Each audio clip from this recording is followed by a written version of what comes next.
আমরা স্বামী স্ত্রী মিলে রাস্তার পাগল মহিলার 3 মাসের ছেলে সন্তানকে চুরি করে নিয়ে এসেছিলাম। তারপর থেকে পাগলিটা কেমন যেন আমাদের বাসা চিনে ফেলেছিল। সারাদিন গেটের সামনে বসে থাকতো, তবে কখনো কাউকে কিছু বলতো না। আমার স্ত্রী ভয়ে বাসা থেকে বের হতো না। আমাদের বিয়ে 14 বছরেও একটা সন্তান হয়নি। আমি কখনো ভাবিনি জীবনের সবচেয়ে বড় পাপটা আমি এত শান্ত মুখে করে ফেলতে পারবো। সেদিন রাতেও আকাশে হালকা বৃষ্টি ছিল। হাসপাতাল থেকে ফেরার পথে আমার স্ত্রী নীলা গাড়ির ভেতর বসে কাঁদছিল।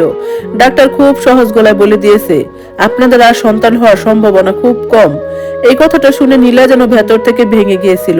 বাসায় ফিরে সে পুরো রাত একটা কথাও বলেনি, শুধু বারান্দায় দাঁড়িয়ে বৃষ্টি দেখছিল। আমি পাশে গিয়ে দাঁড়াতেই হঠাৎ বলেছিল, মানুষের সন্তান না থাকলে এত একা লাগে কেন বলতো? আমি কোনো উত্তর দিতে পারিনি। তারপর কয়েকদিন নীলা অদ্ভুত চুপচাপ হয়ে গেল। আত্মীয়দের বাসায় যাওয়া বন্ধ, এমনকি আয়নার সামনে দাঁড়ানো বন্ধ করে দিয়েছিল। আমি অফিস থেকে ফিরলে দেখতাম সে ইউটিউবে শুধু বাচ্চাদের ভিডিও দেখে। এক রাতে খাবার টেবিলে বসে সে হঠাৎ বলল, রাস্তার ওই পাগলি মহিলাটাকে দেখছো যে বাজারের সামনে থাকে? আমি বললাম, হ্যাঁ, কেন? নীলা ধীরে ধীরে বলল, তার ছেলেটা খুব সুন্দর। আমি তখনও বুঝিনি নীলার মাথার ভেতরে কি চলছিল। 2 দিন পর রাতে আমরা বাজার থেকে ফিরছিলাম। রাস্তার পাশে ফুটপাতে সেই পাগলি মহিলাটা ঘুমিয়েছিল। তার পাশে পাতলা কাপড়ে জড়ানো ছোট বাচ্চাটা কাঁদছিল। আশেপাশে কেউ ছিল না, বৃষ্টি পড়ছিল টুপটাপ। নীলা হঠাৎ আমার হাত শক্ত করে ধরলো। আর যদি আমরা ওকে নিয়ে যাই? আমি অবাক হয়ে তার দিকে তাকালাম। তুমি পাগল হয়েছো? সে কাপা গলায় বলল, ওই মহিলার কাছে থাকলে বাচ্চাটা বাঁচবে না। আমরা মানুষ করতে পারবো, স্কুলে পড়াবো, ভালো জীবন দিব। আমি বললাম, এটা তো চুরি। নীলা তখন হঠাৎ কেঁদে ফেলেছিল। আমি শুধু একবার মা ডাক শুনতে চাই, একবার।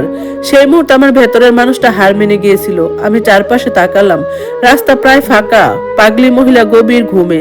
নীলা কাপা হাতে বাচ্চাটাকে কুলে তুলে নিল। আশ্চর্যের বিষয়, বাচ্চাটা আর কাঁদেনি। সেদিন রাতে আমরা বাসায় ফিরে দরজা বন্ধ করে অনেকক্ষণ নিঃশব্দে বসেছিলাম। মনে হচ্ছিল পুলিশ এখনই দরজায় কড়া নাড়বে, কিন্তু কিছুই হয়নি। পরের দিন সকালে নীলা প্রথমবারের মতো হাসলো। 14 বছর পর তার চোখে আমি এমন আলো দেখেছিলাম। সে বাচ্চাটার নাম রাখলো আরিশ। দিন যেতে লাগলো। আমরা সবাইকে বললাম দূরের এক আত্মীয় মারা যাওয়ায় বাচ্চাটাকে আমাদের কাছে দিয়ে গেছে। কেউ খুব বেশি প্রশ্ন করেনি, কারণ সবাই জানতো আমাদের সন্তান নেই।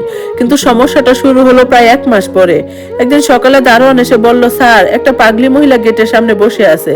আমার বুক মোচড় দিয়ে উঠলো। নিচে নেমে দেখি সেই মহিলা, এলোমেলো চুল, ভেজা ময়লা শাড়ি, খালি পা, কিন্তু তার চোখ দুটি স্থির হয়ে আমাদের ফ্ল্যাটের দিকে তাকিয়ে আছে। সে কিছু বলল না, শুধু বসে রইল। দারোয়ান তাকে তাড়াতে গেলে সে একটু দূরে গিয়ে আবার ফিরে এলো। সেদিন থেকে প্রায় প্রতিদিনই সে গেটের সামনে বসে থাকতো। কখনো কিছু চাইতো না, কারোর সাথে কথা বলতো না, শুধু মাঝে মাঝে উপরের বারান্দার দিকে তাকিয়ে থাকতো। নীলা ধীরে ধীরে ভয় পেতে শুরু করলো। সে পর্দা সরাতো না, বারান্দার কাছে যেত না। একদিন তো কাঁদতে কাঁদতে বলল, ও জানে, ও সব জানে। আমি তাকে বোঝানোর চেষ্টা করলাম, পাগল মানুষ কিছু বুঝে না। কিন্তু সত্যি কথা হলো, আমি নিজেও ভয় পাচ্ছিলাম। কারণ কয়েকদিন ধরে একটা জিনিস আমি লক্ষ্য করছিলাম, আরিশকে নিয়ে যখনই বারান্দায় যেতাম, নিচে বসে থাকা পাগলি মহিলাটা হঠাৎ হাসতো, একটু অদ্ভুত শান্ত হাসি, যেন দূর থেকে নিজের সন্তানকে দেখছে। আর সবচেয়ে ভয়ঙ্কর ব্যাপারটা ঘটলো এক বর্ষার রাতে। সেদিন রাত 3টার দিকে হঠাৎ আরিশ খুব জোরে কাঁদতে শুরু করলো। নীলা তাকে কুলে নিলেও শান্ত করতে পারছিল না। ঠিক তখনই নিচ থেকে ভেসে এলো একটা নারীর কণ্ঠে গান, খুব আস্তে, খুব মায়া ভরা একটা ঘুম পাড়ানি গান। আরিশ হঠাৎ কান্না থামিয়ে দিল। আমি আর নীলা দুজনে জমে গেলাম, কারণ গানটা গাইছিল সেই পাগলি মহিলা। রাতের গানের সুরটা যখন আমাদের ড্রয়িং রুমের দেয়াল ভেদ করে কানে আসছিল, মনে হচ্ছিল প্রতিটি সুর যেন তীরের মতো আমার কলিজায় বাজছে। আরিশ শান্ত হয়ে গেছে, কিন্তু নীলা পাথরের মতো বিছানায় বসে কাঁপছিল। সে বিড়বিড় করে বলছিল, ও আমাদের ক্ষমা করবে না, ও ওর সন্তানকে চিনে ফেলেছে। পরের দিন সকালে আমি ঠিক করলাম একটা চূড়ান্ত ব্যবস্থা নিতে হবে। এভাবে চলতে থাকলে নীলা পাগল হয়ে যাবে। আমি নিচে গেলাম, দারোয়ানকে নিয়ে গেটের সামনে গিয়ে দেখলাম সেই মহিলাটি তখনও বসে আছে। রোদে পুরো তার চামড়া তামাটে হয়ে গেছে, কিন্তু চোখে সেই তীক্ষ্ণ দৃষ্টি এক চাউনি নড়েনি। আমি পকেট থেকে কিছু টাকা বের করে তার সামনে ধরলাম, বললাম, এখান থেকে চলে যাও, এই টাকাগুলো নাও, দূরে গিয়ে কিছু খেয়ে নাও। মহিলাটি টাকার দিকে একবারও তাকালো না। সে আমার চোখের দিকে এমন ভাবে তাকালো যেন সে আমার শরীরের চামড়া ভেদ করে ভেতরে সেই জোরটাকে দেখতে পাচ্ছে। হঠাৎ সে খুব অস্পষ্ট স্বরে বাংলায় কিছু একটা বলল। আমি ঠিক বুঝতে পারলাম না, কিন্তু তার ঠোঁটের কোণে সেই অদ্ভুত হাসিটা লেগেছিল।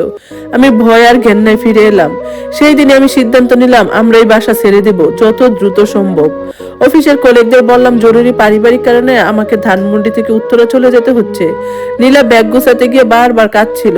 আরিশ তখনও খেলনা নিয়ে খেলছে। বাচ্চা কাঁথাটা যত বড় হচ্ছে তার চেহারায় সেই পাগলি মহিলার আদল যেন ফুটে উঠছে। বিশেষ করে তার চোখ দুটো একদম ওই মহিলার মতো কালো এবং গভীর। আমরা কাউকে না জানিয়ে গভীর রাতে ট্রাক নিয়ে বাসা বদল করলাম। ভাবলাম এবার অন্তত মুক্তি মিলবে। নতুন বাসায় গিয়ে প্রথম কয়েকদিন আমরা বেশ শান্তিতে ছিলাম। নীলা আবার স্বাভাবিক হতে শুরু করলো। সে ভাবলো দূরত্ব আমাদের অপরাধ ঢেকে দেবে, কিন্তু আমাদের ধারণা ভুল ছিল।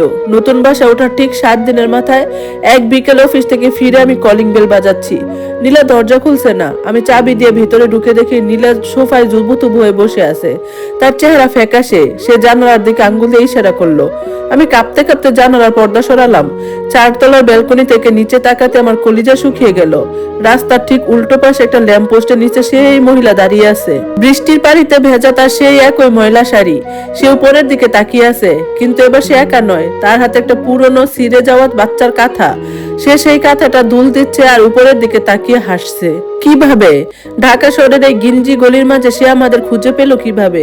কোনো মানুষের পক্ষে কি এটা সম্ভব? নাকি মাতৃত্বের টানের কোনো নিজস্ব কম্পাস আছে যা দিয়ে সে তার নারী ছেলে ধনকে খুঁজে নেয়? সেদিন রাতে আরিশের প্রচন্ড জ্বর উঠলো, শরীর পুড়ে যাচ্ছে।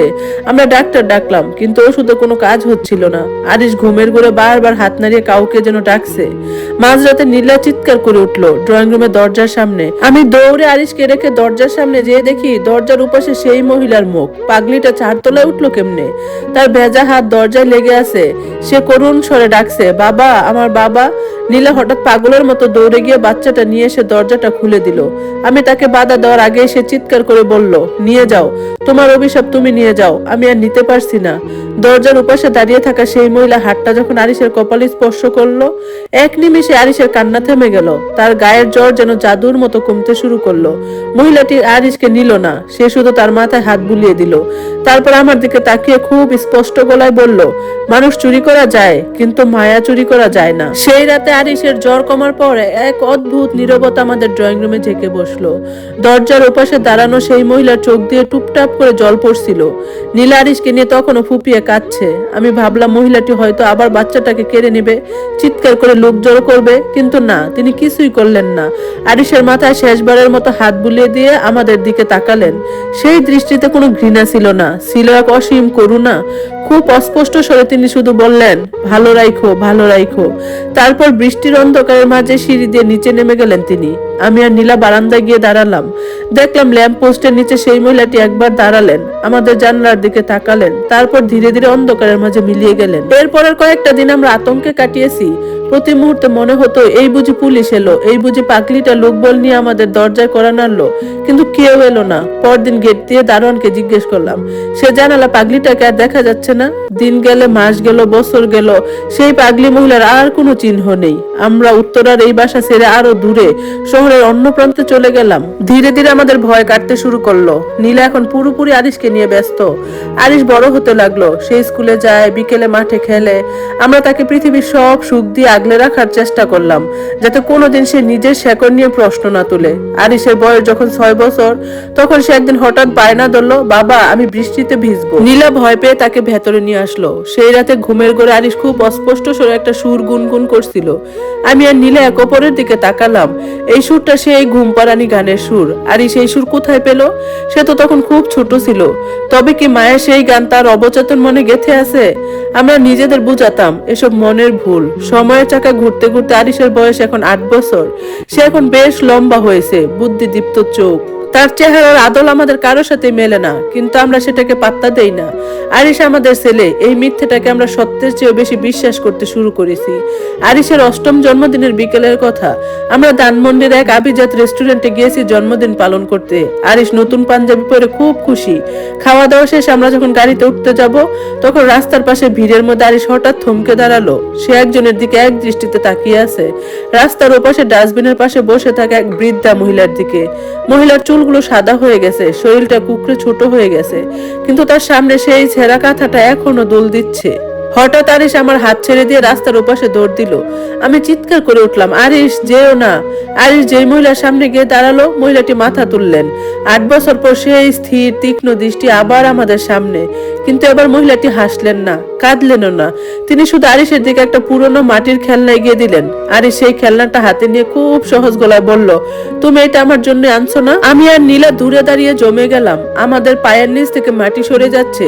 তবে কি 8 বছর সে আমাদের ছায়ার মতো অনুসরণ করেছে? সে কি তবে আমাদের মুক্তি দেয়নি?